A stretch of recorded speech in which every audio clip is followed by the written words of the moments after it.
Pemirsa, kasus pembunuhan satu keluarga oleh seorang remaja di bawah umur ini menjadi kabar yang menyenangkan. Pelaku pembunuhan yang berusia 14 tahun itu begaku mendengar bisikan-bisikan yang mendorongnya untuk melakukan perbuatan yang sangat sadis.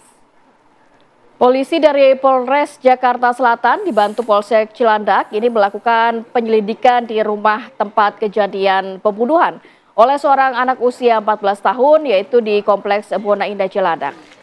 Pemirsa, nampak jejak-jejak Sabtu dini hari berdarah itu di rumah itu, diantaranya terlihat di pagar, tembok garasi, dan juga di depan pagar rumah tetangga.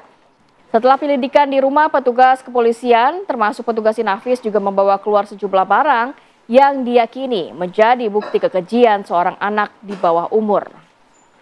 Dari keterangan awal pelaku, polisi mengatakan pembunuhan itu dilakukan menggunakan pisau dapur. Korban pertama penusukan adalah sang ayah yang sedang tertidur bersama sang ibu di kamar lantai 2. Sang ayah ini ditikam berkali-kali hingga kemudian tewas. Sang ibu terbangun lalu menjadi korban berikutnya. Namun sang ibu berhasil melarikan diri sambil berteriak dan di saat itulah sang nenek yang sedang tertidur awalnya di lantai 1 di kamar ini terbangun dan keluar kamar. Sang nenek pun menjadi sasaran berikutnya hingga tewas. Sementara sang ibu yang sudah berhasil keluar rumah menarik perhatian warga dan juga petugas keamanan yang akhirnya berhasil mengamankan dari pelaku. Tapi ini juga masih terduga pelaku ya, karena pihak kepolisian juga masih terus mendalami sebenarnya apakah memang pelakunya benar sang anak atau memang dan juga apa motif dari sang anak sampai tega begitu menganiaya bahkan membunuh dari keluarganya sendiri.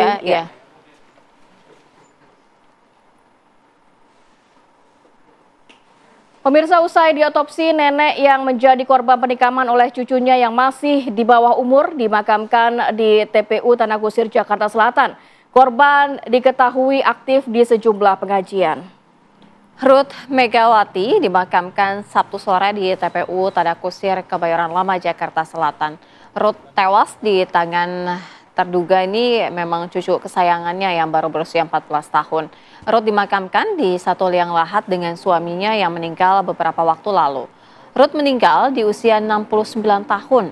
Ruth selama ini aktif di sejumlah pengajian. Bahkan Ruth juga menjadi dewan ataupun pengurus Dewan Kesejahteraan Masjid dan juga paguyuban kompleks. Ruth ditemukan tewas dengan sejumlah luka tusuk yang tragisnya dilakukan oleh cucu kesayangannya. Kepada polisi, sang cucu yang berusia 14 tahun itu mengaku mendengar bisikan-bisikan di kepalanya yang membuatnya ia tidak bisa tidur dini hari hingga akhirnya berujung pada penikaman pada nenek, ayah, dan juga ibunya.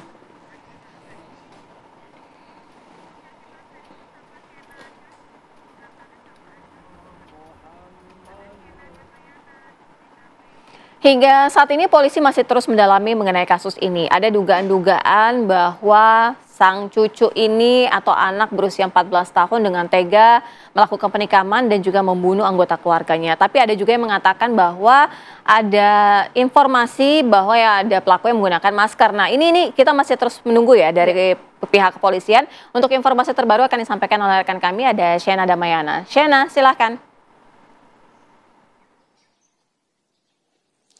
Ya, Syafira, memang minggu pagi kayak gini baiknya kita ngomongin hal yang menyenangkan ya, meskipun tidak bisa dipungkiri bahwa Sabtu kemarin memang ini terjadi peristiwa yang mencengangkan di mana diduga anak 14 tahun ini membunuh orang tuanya. Ayah dan neneknya ini dipastikan meninggal dunia, sementara ibunya ini masih mengalami atau masih dirawat di rumah sakit. Nah, saya mencoba untuk mendapatkan dialog dari sisi kriminologis, karena saat ini saya sudah bersama dengan Hanifa Hasna. Mbak, selamat pagi. Terima kasih waktunya untuk TV One. Selamat pagi, Mas Yana. Kalau kita membahas masalah motif, kita biarkanlah polisi yang berbicara hal itu ya.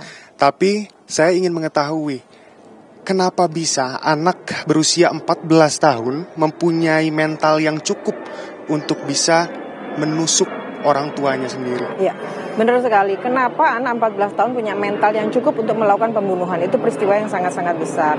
Jadi sebetulnya gini, siapapun sebetulnya punya kemampuan, karena manusia itu dilahirkan untuk memiliki sisi positif dan negatif. Kita sebetulnya punya kekuatan untuk melakukan kejahatan, tetapi kita punya kontrol diri sehingga kita tidak melakukan hal itu gitu ya. Nah, yang menjadi pertanyaan adalah kenapa anak umur 14 tahun seperti itu gitu ya. Banyak faktor.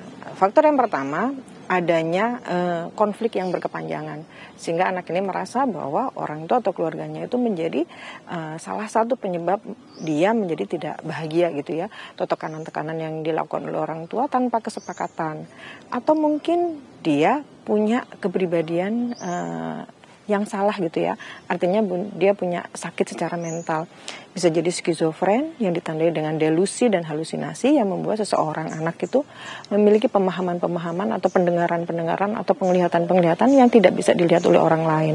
Nah, hal ini sebetulnya bisa dideteksi oleh orang tua dan lingkungan seperti itu.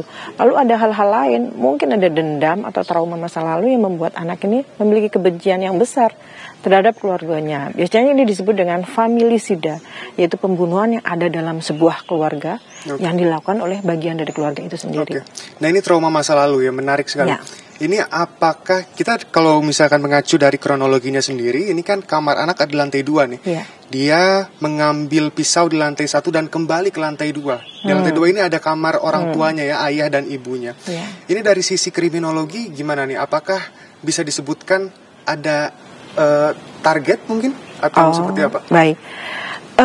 Untuk anak usia 14 tahun yang mungkin pikirannya itu masih sangat-sangat sangat-sangat sederhana, mungkin yang dia sasar adalah siapa yang membuat dia marah selama ini, tidak nyaman selama ini.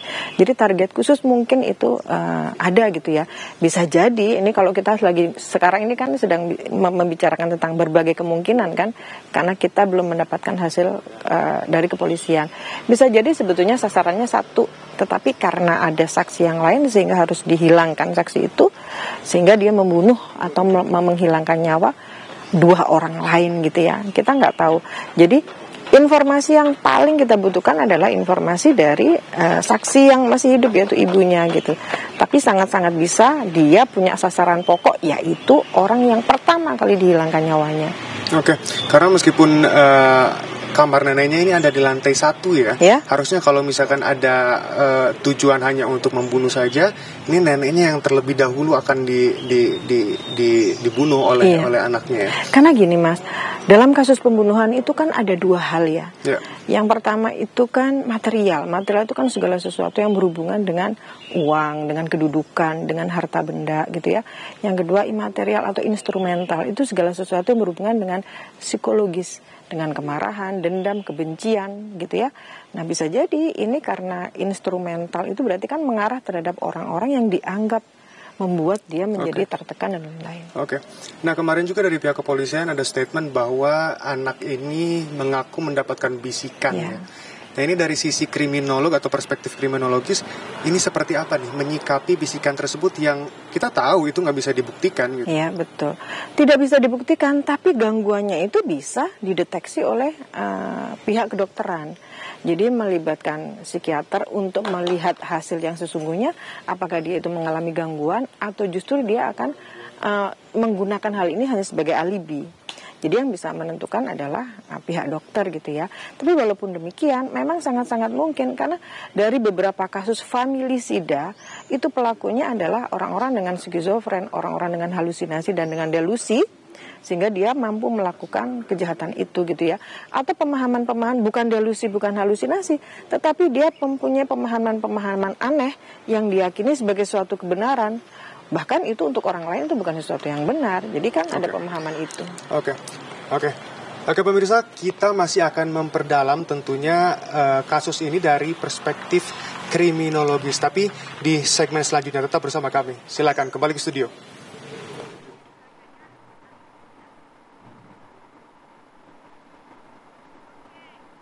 Baik, terima kasih Shena Damayana. Nanti kita juga akan pantau langsung atau berbincang langsung terkait kasus ini bagaimana penanganan dari pihak kepolisian. Nanti kita juga akan bergabung dengan AKP Nurma Dewi, Kasih Humas Polres Jakarta Selatan yang sesaat lagi akan bergabung bersama kami. Tapi kita harus jeda dulu sejenak, kita akan kembali saat lagi.